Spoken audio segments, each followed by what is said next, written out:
이 시간 우리 하나님의 말씀은 누가복음 17장입니다.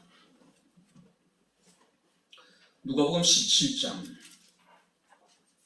우리 11절 말씀부터 19절 말씀까지 제가 봉독을 해드리도록 하겠습니다. 누가복음 17장 11절부터 19절 말씀까지가 되겠습니다. 예수께서 예루살렘으로 가실 때에 사마리아와 갈릴리 사이로 지나가시다가 한 마을에 들어가시니 나병 환자 10명이 예수를 만나 멀리 서서 소리를 높여 이르되 예수 선생님이여 우리를 불쌍히 여기소서 하거늘 보고 이르시되 가서 제사장들에게 너희 몸을 보이라 하셨더니 그들이 가다가 깨끗함을 받은지라. 그 중에 한 사람이 자기가 나은 것을 보고 큰 소리로 하나님께 영광을 돌리며 돌아와 예수의 발 아래 엎드려 감사하니 그는 사마리아 사람이라. 예수께서 대답하여 이르시되 10사람이 다 깨끗함을 받지 아니하였느냐? 그 9은 어디 있느냐? 이 이방인 외에는 하나님께 영광을 돌리러 온 자가 없느냐 하시고 그에게 이르시되 일어나 가라. 내 믿음이 너를 구원하였느니라 하시더라. 아멘. 기도하겠습니다. 좋으신 아버지 하나님의 은혜와 사랑을 진심으로 감사합니다. 살아계신 하나님을 영과 진리로 예배하게 하시고 또 이 시간 주의 말씀을 청종할 수 있는 은총을 베풀어 주심을 감사합니다. 말씀이 선포될 때 우리의 마음의 문을 열어주시고 길을 여셔서 성령의 교회들에게 하시는 주의 음성을 듣게 하시고 말씀 앞에 겸손한 마음으로 아멘 아멘으로 화답케 하옵소서. 깨닫게 하옵소서. 예수님 이름으로 기도하옵나이다. 아멘. 할렐루야. 11월은 감사의 달이라고 이야기를 합니다. 우리는 지난 2년 동안 지금까지 한 번도 경험해 보지 못했던 힘든 고통스러운 시간을 경험했습니다. 코로나로 인하여서 세계 경제가 많은 어려움을 겪었고 특별히 대한민국 역시도 코로나로부터 완전히 자유롭지 못했던 것을 우리가 보게 됩니다. 수많은 사람들이 코로나로 고통을 당했고 수많은 사람들이 목숨을 잃었고 또 자영업자들의 피해는 말로 표현할 수 없을 정도로 크지 않았나 생각이 됩니다. 자, 11월 달부터 단계적인 일상회복을 통해서 우리는 이제 본격적인 위드 코로나 시대를 우리는 살아가게 됩니다. 하지만 여전히 대규모의 어떤 집단 감염에 대한 불안감이 존재하는 것이 사실입니다. 하지만 그런 중에도 우리는 희망을 찾을 수가 있었지요. 좀 더 나아질 것이라고 하는 희망. 물론 코로나가 완전히 종식돼서 우리가 완전한 일상으로 돌아간다는 것은 불가능하다고 이야기를 하지만은 그래도 작년보다는 올해보다는 내년이 나을 것이라고 하는 그런 기대가 우리에게 있다라고 하는 사실입니다. 자, 오늘 본 말씀을 보게 되면 예수께서 사마리아와 갈릴리 사이를 지나 예루살렘으로 올라가시다가 한 마을에 이르게 됐는데 그 마을에서 10명의 나병 환자를 만나게 된 사건이 기록되어져 있습니다. 자, 10명의 나병 환자들은요, 길에서 예수를 만나 소리를 높여서 부르짖었습니다. 예수 선생님이여, 우리를 긍휼히 여기소서. 당시의 나병이라고 하는 것은 선형으로 여겨졌어요. 선형. 철저하게 그들은 다른 사람들과 격리되어져서 생활할 수밖에 없었지요. 왜냐하면 나병은 당시에 가장 심각한 전염병이었기 때문에 그렇습니다. 오늘날 코로나 이상의 어떤 중환병이었다는 겁니다. 이 나병 환자들은 자신의 옷을 찢고 머리를 풀고 손으로 윗입술을 가리고 부정하다라고 끊임없이 소리를 쳐야 돼요. 그들이 이렇게 소리를 치는 이유가 뭐냐면은 다른 사람들과 하여금 자기 자신이 나병 환자라는 것을 알리는 것이고 다른 사람이 자신을 가까이 하는 것을 원천적으로 차단하기 위해서 그들은 머리를 풀고 또 자신의 옷을 찢고 손으로 입술을 가리고 부정하다 외쳐야 되는 겁니다. 만약에 이 나병 환자들이 일정한 거리 이상으로 일반 사람을 가까이 하게 될 때에는 돌에 맞아 죽어도 할 말이 없어요. 할 말이 없어요.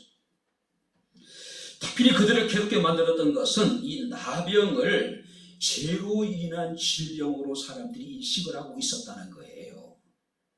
그래서 그들은 늘 죄인 아닌 죄인이 되어서 낙인 찍혀, 그러니까 죄인으로 낙인 찍혀서 죄책감에 살아갈 수밖에 없었다는 거죠. 가족으로부터 사회로부터 철저하게 그들은 버림을 받았습니다. 그들을 괴롭히는 것은 바로 어떤 소외감, 버려졌다라고 하는 그런 어떤 절망감이 크지 않았나 생각이 됩니다. 대부분이 이제 당시의 나병 환자들은 성 밖에서 일정한 무리들이 함께 모여 수행하게 됩니다.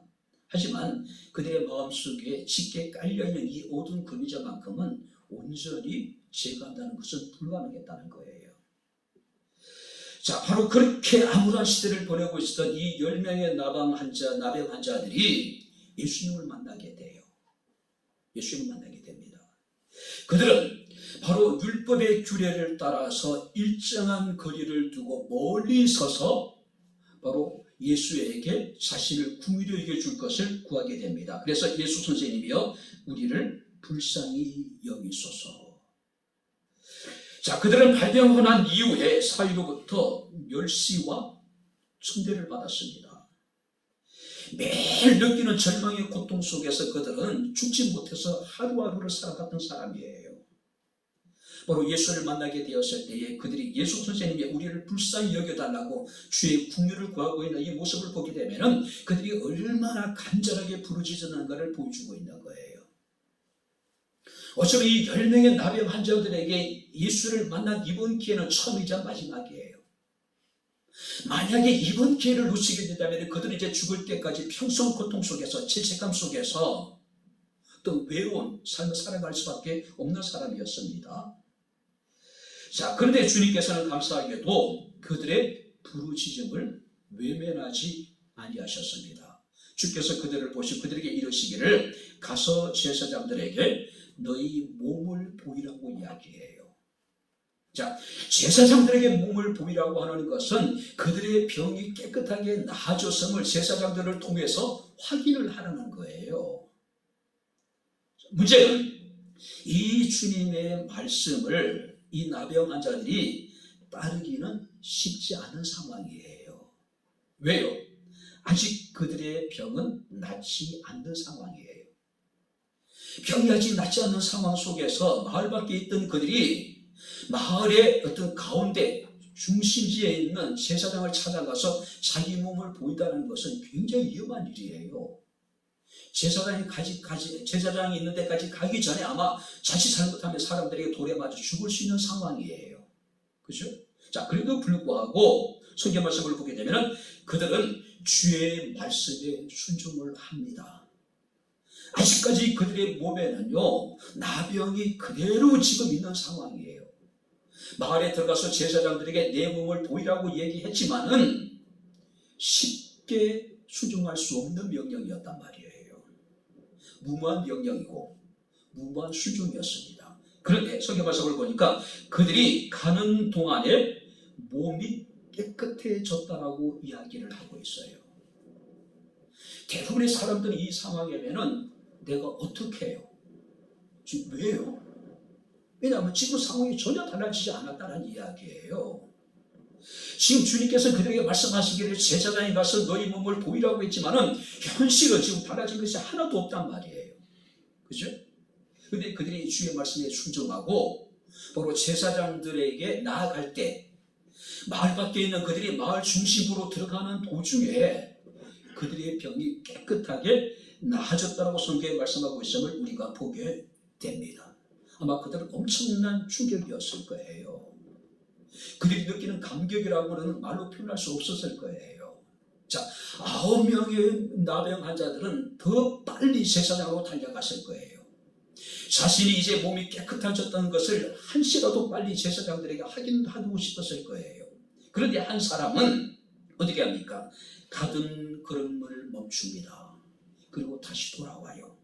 성경 말씀을 보게 되면은 크게 하나님께 큰 소리로 영광을 돌리고 예수께 돌아와서 엎드려서 주께 감사하고 있는 모습을 우리가 보게 됩니다.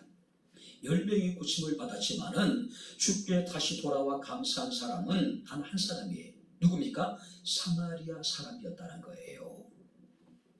자, 이 유대인들에게서 사마리아인은 혼혈족들이에요. 유대인들과 이방인들 사이에 태어난 같은 동족임에도 불구하고 이 유대인들은 사마리아인들을 개나 돼지나 상녀 취급을 했어요. 상종할 수 없는 부정한 존재로 여겼단 말이에요. 그런데 그 사마리아인 단 한 사람만이 예수께 다시 돌아와 큰 소리로 영광을 돌리고 주께 엎드려서 감사했다고 말씀하고 있음을 우리가 보게 됩니다. 그런데 예수께서 그 사마리아인에게 9은 어디 있느냐라고 지금 묻고 계신 거예요. 아니 10명이 고침을 받았는데 나머지 9은 지금 어디 가고 내 혼자 왔느냐라고 지금 주께서 묻고 계신 거예요.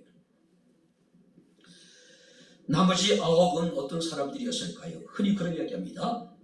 이염이 지나면 하나님은 잊혀진다. 이염이 지나면 사람들의 기억 속에서 하나님은 심히 잊혀져 버리는 존재예요.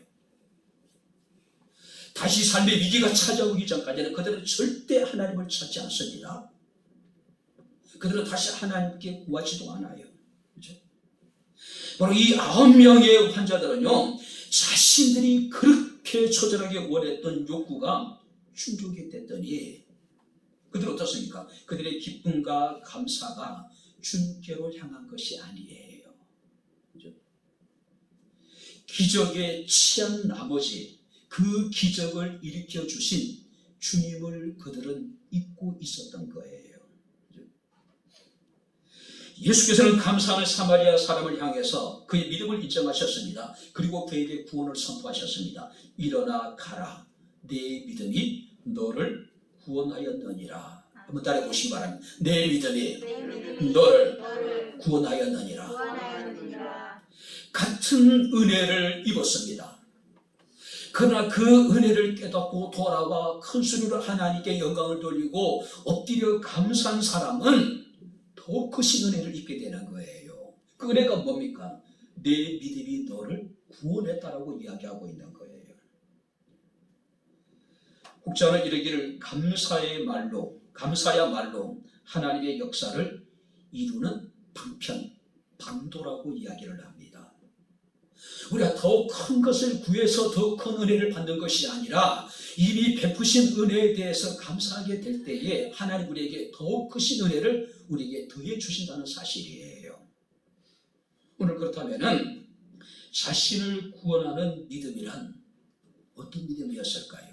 우리는 바로 이 사마리아인의 모습을 통해서 우리를 구원하는 믿음, 더 크신 은혜를 입는 그런 우리가 모습을 보게 되는데 우리가 함께 살피면서 은혜를 나누도록 하겠습니다. 자, 먼저 이제 14절 말씀 우리 다시 한번 같이 읽겠습니다. 보시고 이르시되 가서 제사장들에게 너희 몸을 보이라 하셨더니 그들이 가다가 깨끗함을 받은지라. 15절 말씀이니까 그 중에 한 사람이 자기가 나은 것을 보고 큰 소리로 하나님께 영광을 돌리며 돌아와 16절입니다. 예수의 발 아래 엎드려 감사하니 그는 사마리아 사람이다. 성경 말씀을 보세요. 그 중에 한 사람, 많은 무리가 은혜를 입었습니다. 선형으로 여겨졌던 나병에서 그들은 깨끗하게 나음을 입었어요. 그런데 감사한 사람은 그 중에 한 사람이었다는 사실이에요. 지금도 마찬가지입니다. 하나님의 은혜는 끊임없이 우리의 삶 가운데 베풀으시고 계셔요. 근데 일상의 생활 속에서 그 하나님의 은혜를 깨닫고 주께 돌아와서 하나님께 감사하는 사람은 지극히 일부라고 하는 거예요.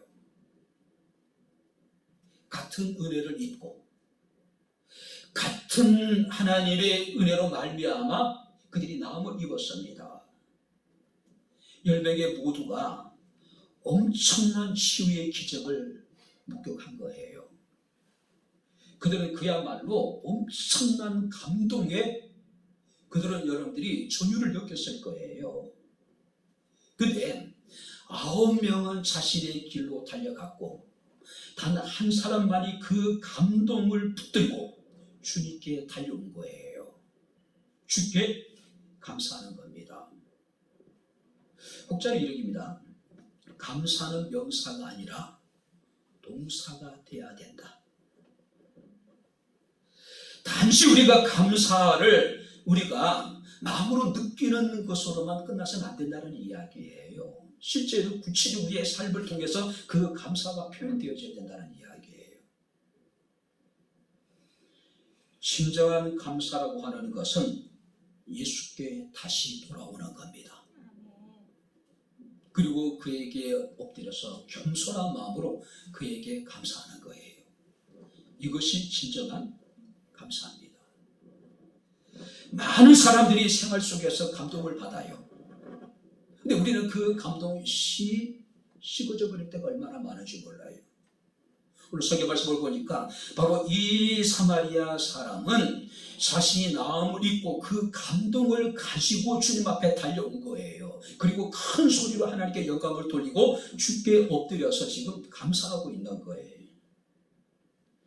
10사람이 다 깨끗함을 받지 아니하였느냐? 그 9이 어디 있느냐라고 말씀하고 있음을 우리가 보게 됩니다. 자, 그렇다면 여기서 한번 그 9명을 한번 우리가 한번 생각해 봐야 돼. 그들은 지금 어떤 생각이었을까? 그죠? 한번 여러분들이 냉철하게 그 9명 가운데 내가 한 사람이라고 생각해 보세요. 물론 그들이 나병이 발병하고 난 다음에 가족에게서 떨어져 가지고 사회에 격리되어져서 생활했던 시간들은 다 다를 수 있을 거예요. 그들은 평생 낮이나 밤이나 그들은 자기가 병이 낫고 언젠가 내가 가족에게 돌아가서 잃어버린 모든 어떤 그 권리를 이런 것들을 다시 내가 회복하게 될 그날을 꿈꾸지 않았을까요? 제사장을 통해서 한시라도 빨리 자신이 깨끗해졌다는 것을 확인하고 싶었을 거예요.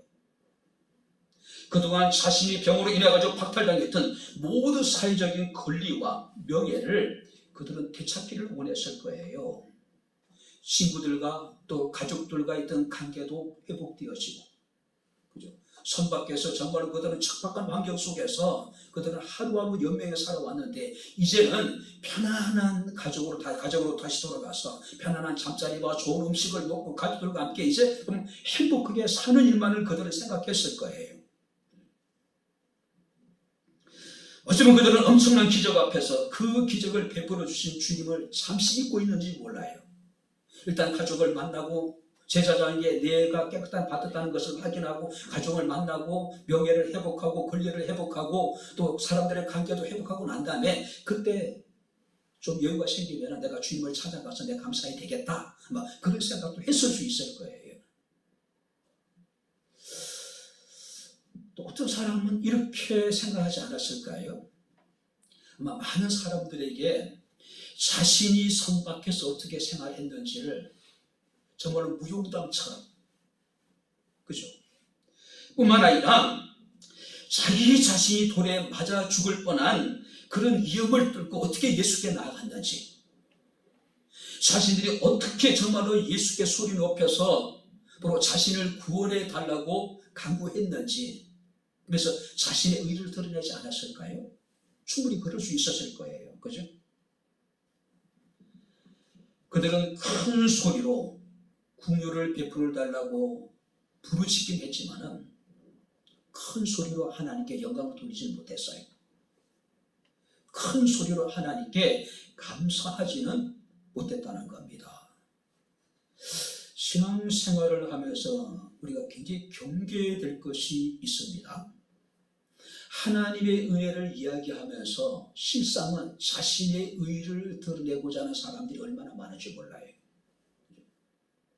하나님 내게 긍휼히 여기시고 하나님 내게 은혜를 베푸셨다, 하나님 감사합니다가 아니라 그 과정에 자신이 행한 일을 더 부각시키는 거예요.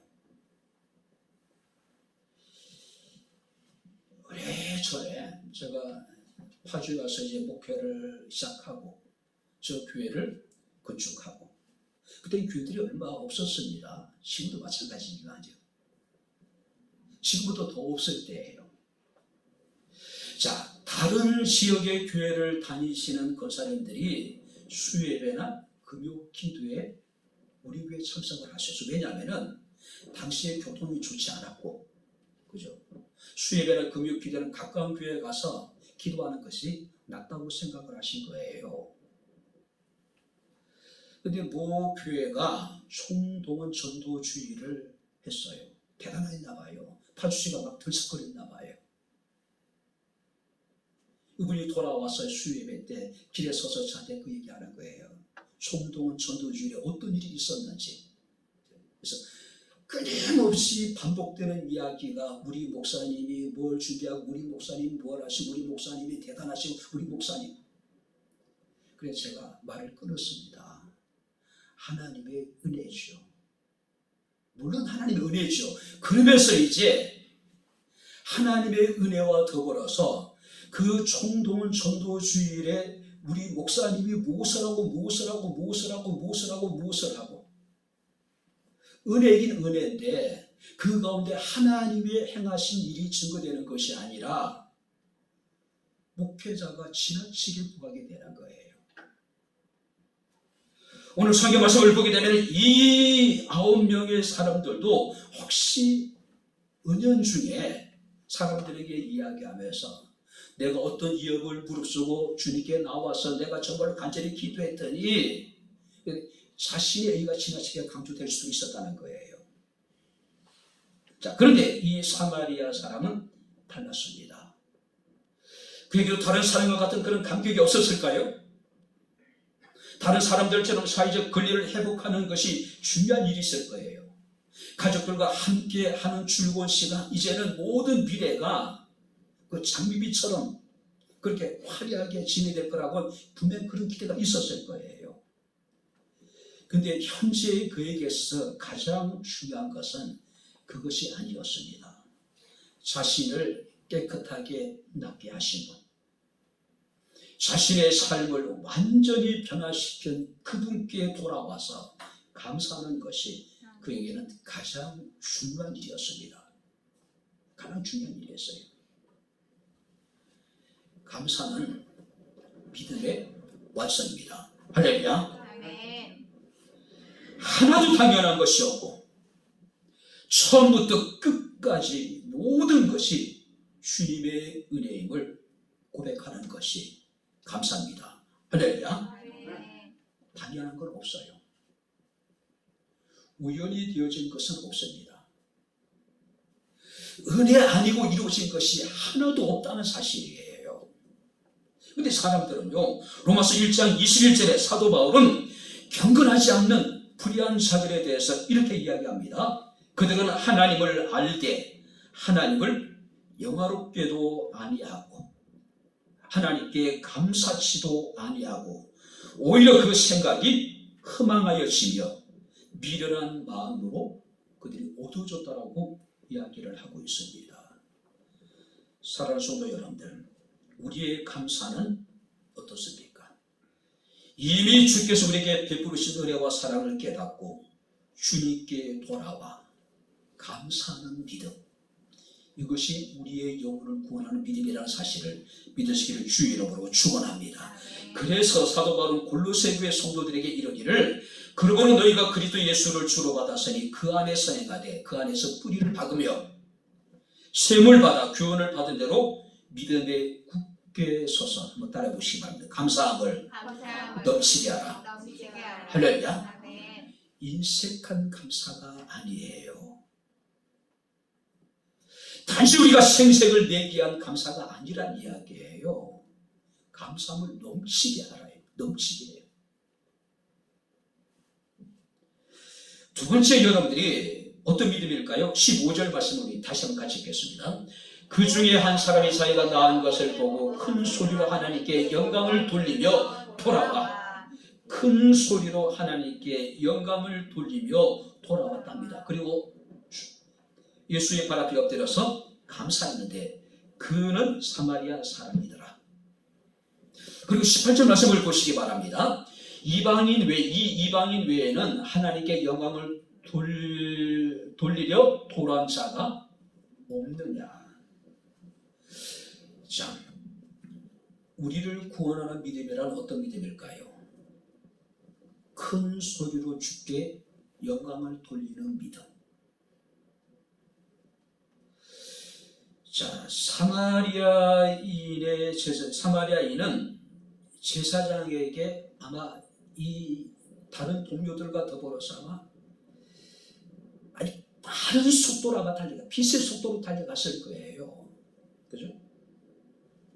근데 가는 도중에 자신의 몸에 변화가 생겼다는 것을 깨닫게 됩니다. 아마 모두가 다 깨달았을 거예요.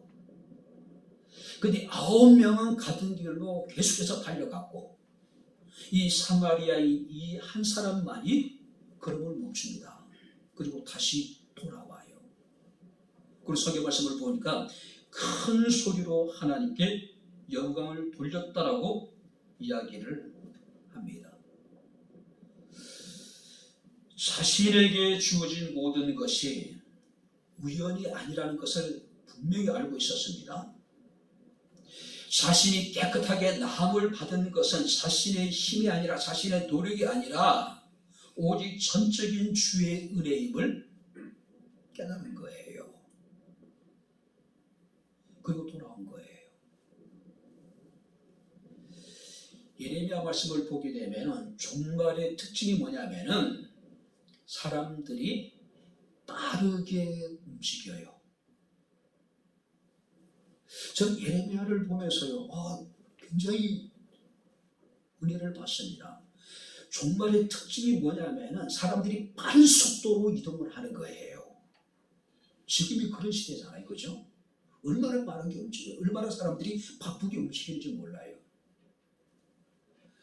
빠름을 삶을 살다 보니까 우리는 자칫 어떻습니까? 하나님을 생각할 수 있는 마음의 여유가 없는 거예요. 자신을 돌아보며 자신의 삶 가운데 우리에게 베풀어 주신 하나님의 은혜를 우리가 인식하지 못하고 그냥 빠르게만 살아가는 사람들이 얼마나 많은지 몰라요. 우리가 멈추면 보이는 것들이 있습니다. 속도를 줄이면 보이는 것들이 있어요. 그게 뭡니까? 내게 나타나신 하나님의 은혜예요. 하나님의 사랑이에요.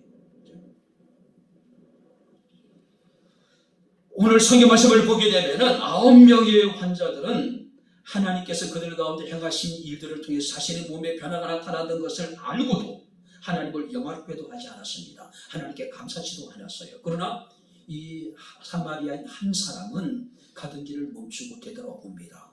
큰 소리로 하나님께 영광을 돌려요. 이탈리아에 노인들의 어머니라고 불려지는 분이 계십니다. 소 엘리나라고 하는 분이래요. 저도 검색해 봤습니다. 인터넷에. 1990년 노벨 평화상 후보 가운데 한 분이셨대요. 이 엘리나의 꿈이 뭐냐면은 선교사로서 자신의 삶을 온전히 하나님 앞에 헌신하는 것. 특별히 그가 가고자 했던 곳은 중국이었습니다. 그럼 마침내 이제 중국 선교사로 파송을 받게 되는데 도중에 그만 폐병이 들어요. 그래서 더 이상 선교 사역을 할 수 없어서 다시 돌아옵니다. 그는 하나님께 기도합니다. 왜 나를 병들게 했나요? 라고 기도한 대신에 하나님, 병든 저에게 무엇을 원하십니까? 하나님이 그의 마음에 감동을 주신 거예요. 아버지로부터 물려받은 농장에 농사를 지어서 거기서 얻은 수익금으로 중국 선교를 후원을 합니다. 자, 그러던 차에 또 한 차례 여러분들이 시련이 찾아와요. 탈곡을 하던 도중에 오른팔이 탈곡기에 빨려 들어가지고 팔이 절단되는 사고가 벌어지게 돼요. 그는 하나님께 어째서 내게 이런 시련을 주십니까? 라고 그는 원망하지 않았습니다. 하나님, 이제 오른손이 없는 저에게 무엇을 원하십니까?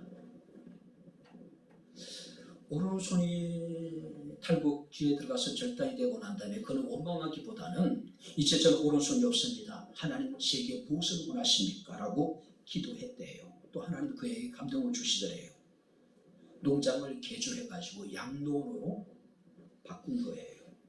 그리고 수많은 버려진 노인들을 모셔다가 그들을 돌보기 시작했다는 거예요.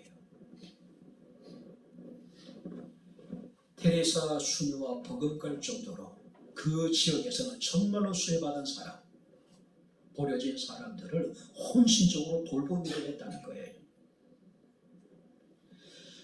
결코 환경을 탓하지 않았습니다. 힘든 고난 앞에서도 한시도 주님을 그는 잊어본 적이 없었습니다. 주님께 원망하기보다는 주님, 제가 무엇을 하기 원하십니까?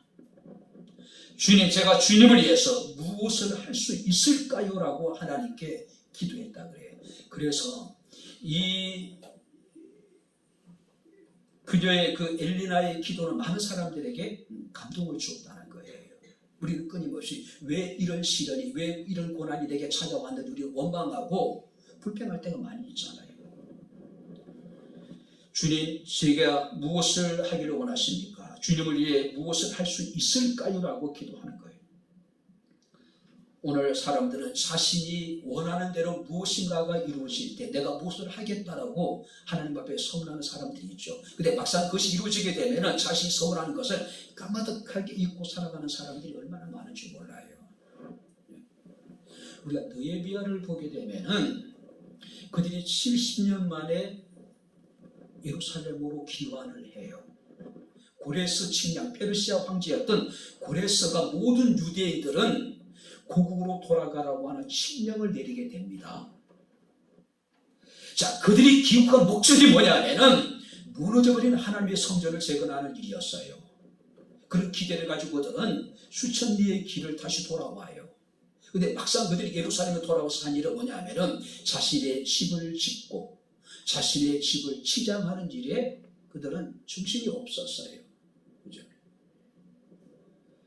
그들은 예루살렘의 그 바벨론의 포로로 잡혀있을 때는 성전을 그리워하고 우리가 반드시 우리 손으로 성전을 다시 세워야 되겠다는 그런 열정을 가지고 돌아왔는데 막상 이제 돌아오니까 그들의 마음이 바뀌어버린 거예요. 집을 짓고 치장하는 일에 그들은 정신이 없었던 거예요. 그때 하나님 학계 선자를 통해서 하나님 스가랴 선자를 통해서 그들을 책망합니다. 하나님의 성전이 이렇게 황폐화되어져 있는데 너희 집을 가꾸는 것이 치장하는 것이 옳은 일인가라고 판단해 보라고 이야기를 하고 있죠. 생각해 보라고 이야기하고 있는 거예요. 바로 그게 사람이에요. 그죠? 사람은 위기가 지나가고 나면은 하나님을 잊어버려요. 다시 위기가 찾아오기 전까지 그들은 결코 하나님을 찾지 않습니다. 이것이 우리들의 모습이에요. 오늘 설교 말씀을 보게 되면은 이 나병 환자는 어떻습니까? 하나님의 은혜로 나음을 입었습니다. 빨리 돌아가서 제자들에게 자신의 몸을 보이고 확인하고 가족들에게 돌아가서 정말로 그 가족들과 함께 정말 행복한 삶을 살고 싶은 똑같은 마음이 없지 않았을까요? 그런데 그는 먼저 해야 될 일이 있습니다. 가던 길을 멈추고 돌아와서 큰 소리로 하나님께 영광을 돌리는 일. 바울은 우리에게 이렇게 이야기합니다. 고린도교회 성도들 향해서 너희가 무엇을 하든지 다 하나님의 영광을 위하여 하라. 할렐루야. 먼저 해야 될 일이 뭡니까? 하나님의 영광을 위한 일이라는 거죠. 우리가 시편 116편 12절에 시인은 노래합니다. 내게 주신 모든 은혜를 내가 여호와께 무엇으로 보답할까? 무엇으로 보답할까? 일단은 바쁘고 분주했던 우리의 삶에서 잠시 멈춰야 돼요. 그리고 돌아와야 돼요. 그리고 하나님께 큰 소리로 영광을 돌리는 겁니다. 할렐루야. 그리고 감사하는 거예요. 그리고 감사하는 거예요. 모든 것이 하나님의 은혜입니다. 나를 나되게 하신 것도 하나님의 은혜고 나를 여기까지 인도하신 분도 하나님이시고 나를 사랑하시고 나를 충성되게 여기셔서 귀한 직분을 주신 분도 하나님이시고 내게 주신 그 직분을 감당할 수 있는 능력을 주신 분도 하나님이시고, 우리는 그 하나님께 돌아와 하나님께 영광을 돌리고 하나님께 감사해야 돼요. 바로 이것이 바로 나를 구원하는 믿음이에요. 우리의 영혼을 구원하는 믿음이라는 거죠.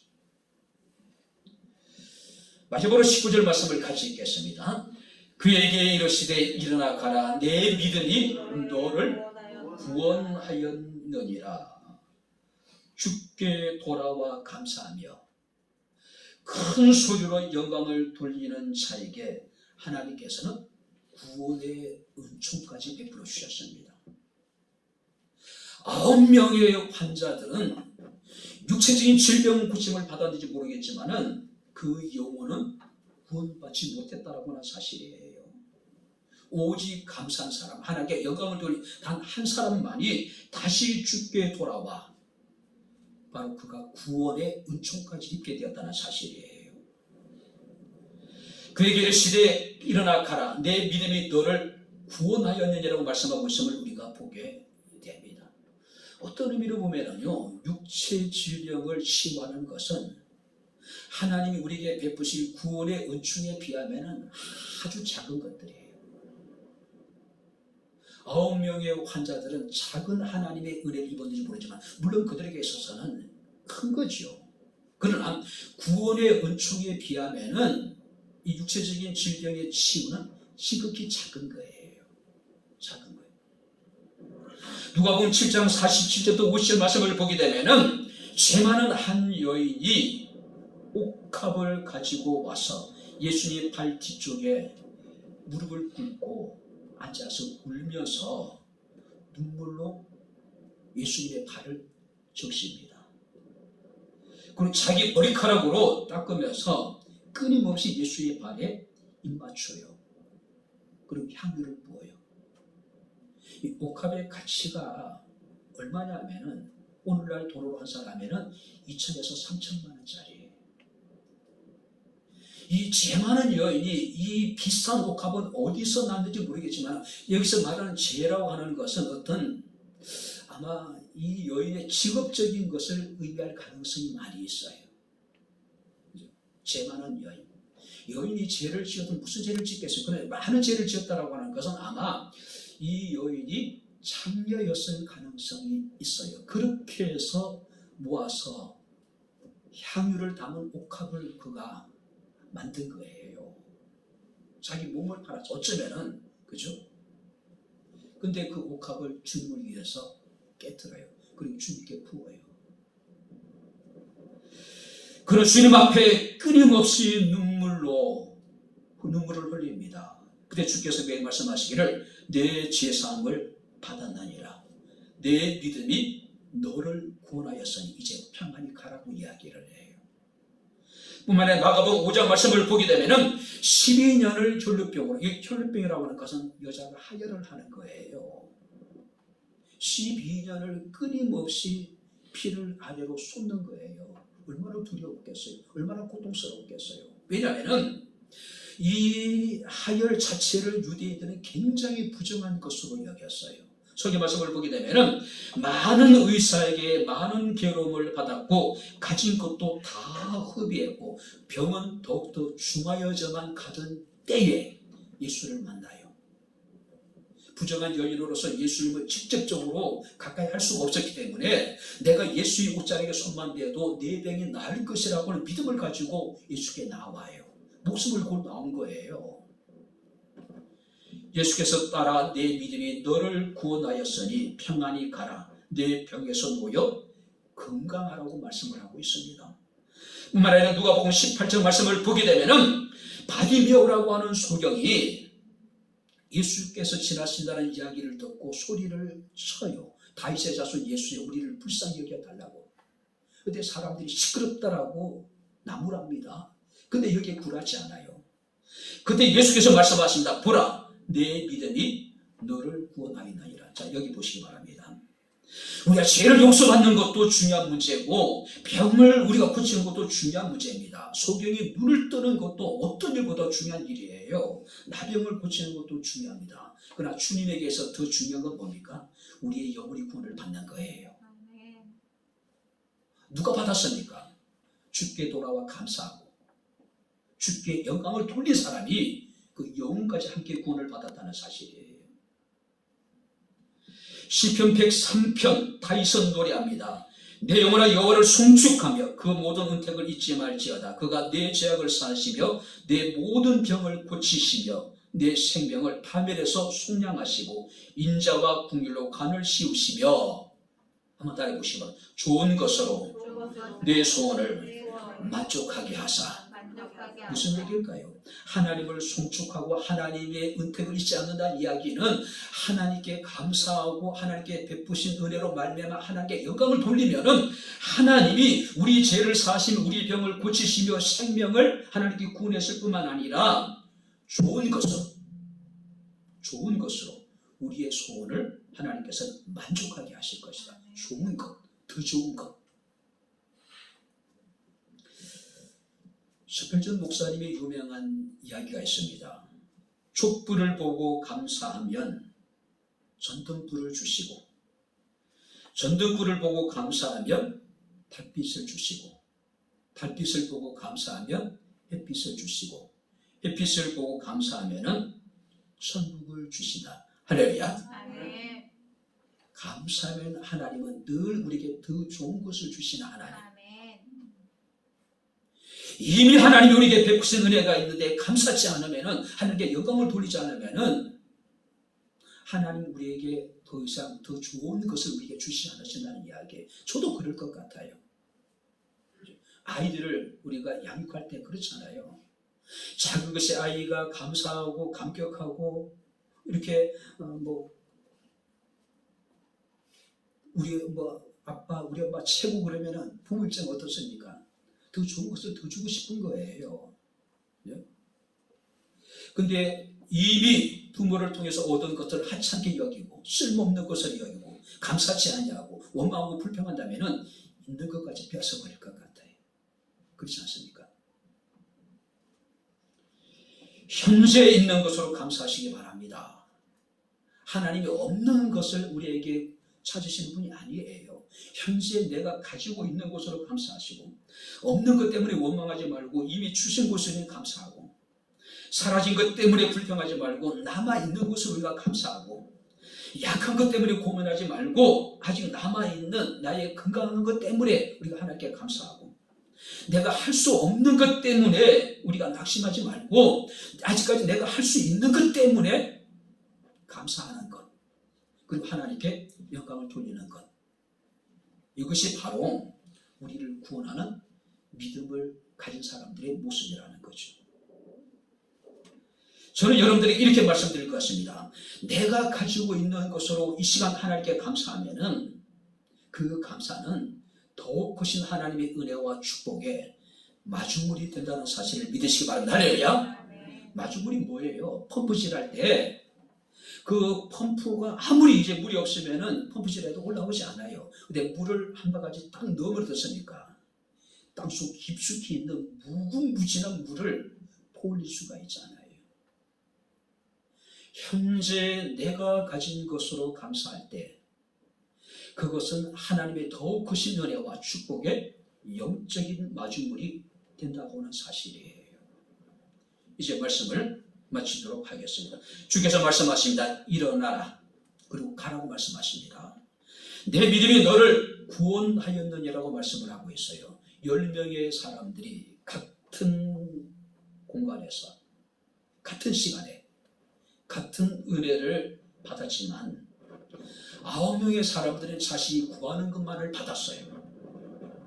반면에 주께 돌아와 감사하며 하나님께 영광을 돌리는 사람은 그가 구했던 것뿐만 아니라 하나님께서는 그가 구하지 않는 더 큰 은혜까지도 베풀어 주셨던 것을 우리가 보게 됩니다. 9은 어디 있느냐? 왜 주님이 그 9을 찾으셨을까요? 그 9은 유대인들이에요. 예수님의 동족입니다. 택하신 이스라엘 백성들이에요. 하나님이 그 9명을 찾은 것은 그들도 병도 고치고 그들도 죄 용서받고 그들도 영혼을 구원받기를 원하는 주님의 안타까운 마음이 그대로 드러나 있는 거예요. 야, 그 아합은 어디 갔느냐? 이 사마리아인뿐만 아니라 이 이방인뿐만 아니라 당신의 동족이었던 그 유대인들도 고침을 받고 죄 용서받고 구원을 받기를 원하는 안타까운 마음으로 주님께서 그 아합은 어디 있냐고 지금 찾고 계신 거예요. 내게 주신 모든 은혜를 내가 여호와께 무엇으로 보답할까? 큰 것이 아닙니다. 하나님이 대단한 것을 우리가 하나님께 보답하길 원하는 것이 아니에요. 바쁘고 분주한 삶 속에 잠시 우리가 걸음을 멈추고 주님께 돌아와 주께 영광을 돌리고 주께 감사할 때에 하나님께서는 더욱 크신 은혜, 더 좋은 것으로 우리를 만족해 하시는 분이라는 사실을 믿으시기를 주의 이름으로 축원합니다. 감사하시고 영광을 돌려서 더욱 크신 은혜를 누릴 수 있는 저와 여러분들의 삶이 될 수 있기를 주님 이름으로 축원합니다. 기도하겠습니다. 하나님 아버지, 하나님의 은혜와 사랑을 진심으로 감사합니다. 우리는 감사의 달을 맞이하면서 여호와께서 내게 베푸신 은혜를 무엇으로 보답할 것인가를 우리가 함께 고민하며 참으로 아버지 자신을 구원하는 믿음을 가진 사람의 모습을 통해서 우리가 어떤 모습으로 하나님께 감사해야 될 것인가를 다시 한번 생각할 수 있는 귀한 시간을 주심을 감사를 드립니다. 원하건대 우리가 아버지 하나님의 바쁘고 분주함 속에서도 잠시 우리의 발걸음을 멈추고 주님께로 돌아오게 하시고 주께 감사하게 하시고 주님께서 행하신 일들로 인해서 주께 영광을 돌리게 하옵소서. 아버지 하나님 더욱 크신 은혜를 우리가 누릴 수 있는 은총도 주옵소서. 예수님 이름으로 기도함나이다. 아멘. 이제는 우리 주 예수 그리스도의 은혜와 하나님의 크신 사랑과 성령님의 교통 교제의 제 충만 역사 인도하심이 범사에 감사하며 여호와께서 행하신 일로 인해서 하나님께 영광을 돌리며 더욱 크신 하나님의 은혜를 입기를 소원하는 주의 사랑하는 모든 성도들 머리머리 위에 저들의 가정과 직장과 사업장과 이 교회와 이 나라 이 민족 위에 지금부터 영원토록 함께 있을지어다. 아멘.